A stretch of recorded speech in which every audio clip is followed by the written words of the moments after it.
Hi, I'm Katie from the Brearley School, and I'm a rising senior.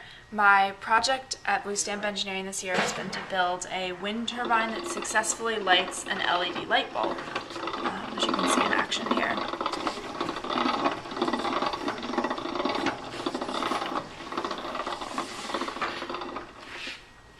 So the first part of my project was actually building the circuit board, so taking stepper motor and lighting up an LED light bulb. And learning how to use a breadboard at first was challenging, but I think once I understood how the breadboard actually works and what rows are connected, it was actually pretty straightforward.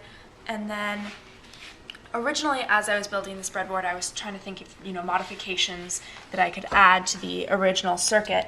And so I had this idea that maybe I could also charge a USB device with the wind energy from the wind turbine.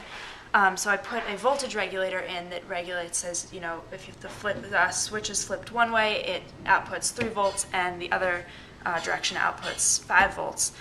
So I was going to say, I can light the LED with 3 volts and charge a USB device with 5 volts.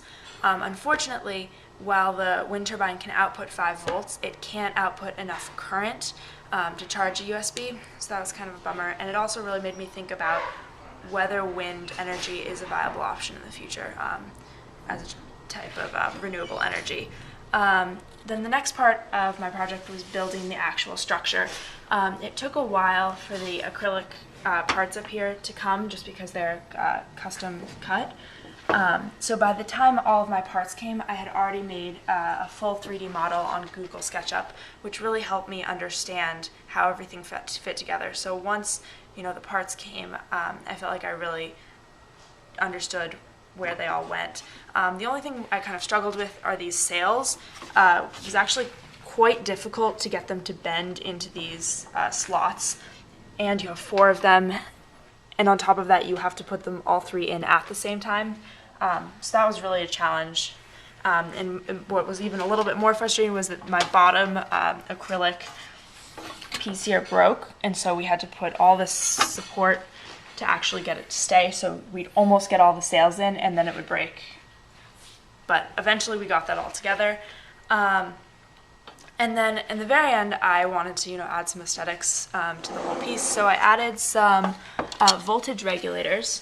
So you can look at the voltages at different parts of the circuit, and then as well as the current throughout the circuit.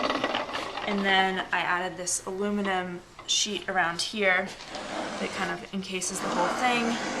And then we have a door back here that's like an access panel to all the electronics.